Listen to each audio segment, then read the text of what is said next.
Donc voilà, alors certains connaissent, hein, il y a des habitués de cette formation du samedi matin. Donc c'est un atelier typographique qui a été entièrement constitué au fil de quelques années.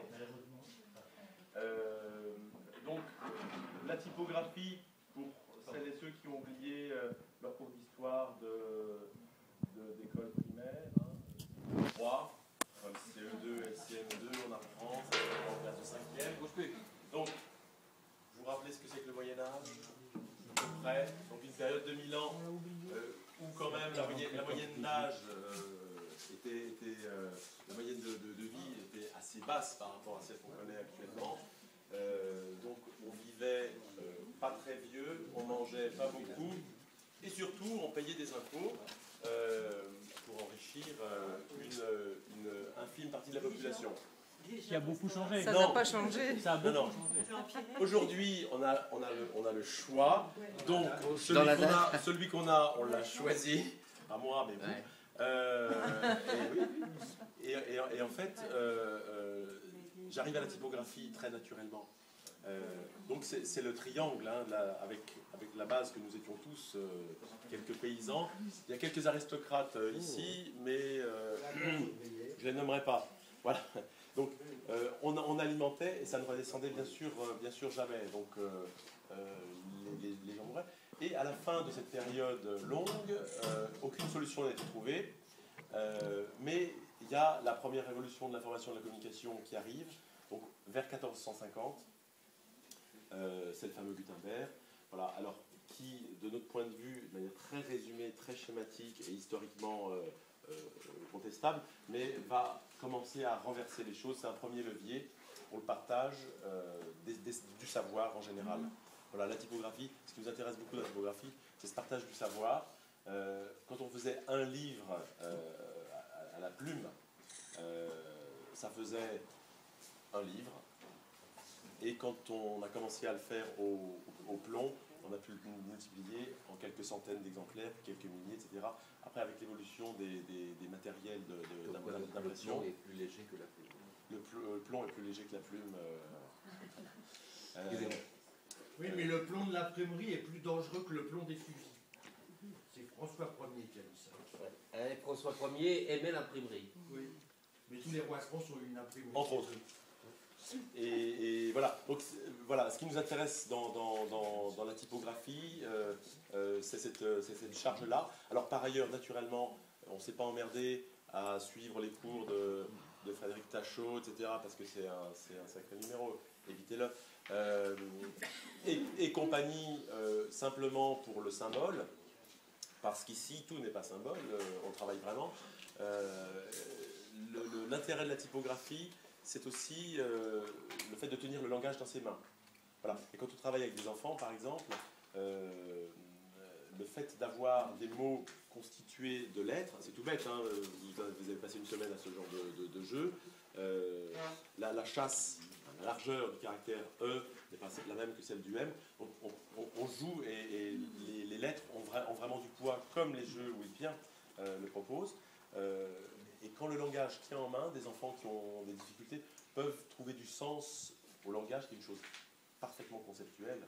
Le langage écrit peuvent trouver un sens réel. Voilà. C'est pas magique, hein, mais ça a vraiment du sens. La typographie donne du sens. Alors ce qu'on retrouve aujourd'hui, on vit la deuxième période historique de la deuxième révolution de l'information et de la communication avec Internet et l'ordinateur personnel ou en tout cas accessible dans nos pays riches. On retrouve les polices de caractère, on retrouve le corps, on retrouve en fait tous les outils de la typographie que Word ne met pas en place simplement et efficacement. La typographie, c'est beaucoup plus simple que Word en fait, et puis ça a beaucoup plus de sens. Voilà, l'interligne, c'est un morceau de métal plus ou moins épais qui va plus ou moins écarter deux lignes et donc faire pénétrer du blanc, de la lumière dans la page. Voilà, donc après c'est tout ce travail d'équilibre qui se fait. Alors la typographie, on a des ateliers pédagogiques, on fait des travaux, vous avez vu les petits cartons, hein, alors les petits cartons des soirées du repas ont été imprimées sur la presse qui est derrière Camille, qui a un iPhone greffé à la main, sur la pédalette, là, c'est une presse très légère puisque c'est une hirondelle. Voilà, c'est une presse à pédale. Donc, Gutenberg, c'était une presse qui arrivait à plat, un petit peu comme la presse de modèle Stano qui se trouve là, qui est démontée. Et là, c'est une presse à pédale avec platine qui arrive, Frédéric, les premières, c'est 1860, les premières pédales. Enfin, l'homosexualité était interdite avant, donc... C'était des enfants. Non, mais j'ai hésité, hein. J'ai regardé Frédéric Tachot, je me suis dit, je peux pas éviter de... Il était à alimentation manuelle. Voilà, on marche à la main. Alors, les cartes, c'est comme certains, ça tire très vite. Donc on prend... Ça va aller là. Oui, je suis vraiment fatigué. Oui. C'est la fin du stage. Hein. Voilà. Alors l'intérêt, Je ne peux pas abuser de la religieuse acculée. Ça. On a un encrier qui est retiré là. On a un encrier qui nous permet de charger l'encre pour tout le tirage. Et une fois que le dosage de l'encre est réglé, il n'y a plus à s'en occuper. Ça c'est la magie, l'intelligence de la mécanique. Voilà. Enfin, vous allez voir le mécanisme. C'est un savoir-faire, c'est d'une simplicité et en même temps d'une ingéniosité extraordinaire. Et quand vous avez réglé le taux d'ancrage, tout simplement une lame qui s'ouvre plus ou moins, qui laisse passer plus ou moins d'encre, une fois que c'est bien réglé, vous n'avez plus qu'à imprimer. Donc on met la feuille, on a la composition qui se trouve là. Alors vous avez les compositions, voilà. Voilà, ça c'était un carton.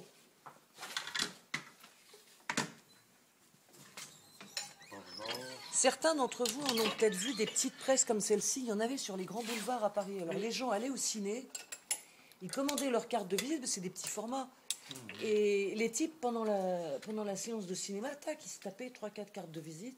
Bon, il y en avait qui vivaient bien avec ça. Une petite bécane et hop. Tu peux leur parler d'une lettre, non? Je montre juste et puis après tu... Il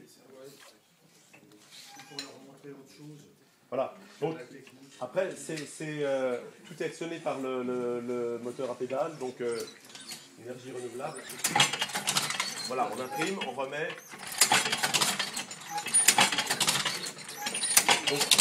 Donc, l'encre arrive sur la table d'ancrage.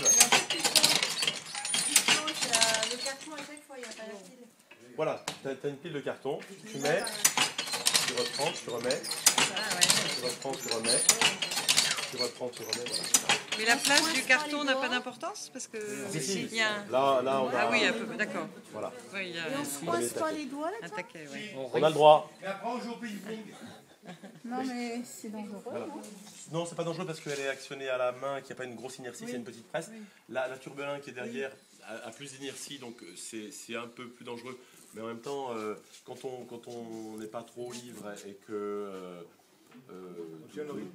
qu'on n'essaye pas d'aller trop vite, fatigué, qu'on n'essaye pas d'aller plus vite qu'on en est capable, voilà, enfin, moi je ne me suis jamais coincé les doigts.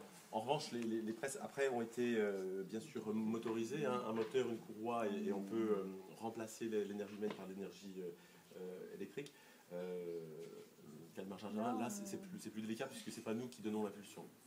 Voilà. Alors Frédéric, tu as peut-être vu les accidents, j'espère. Oui, si, il y en a vu. Tu peux nous raconter les plus sanglants, enfin les intéressants.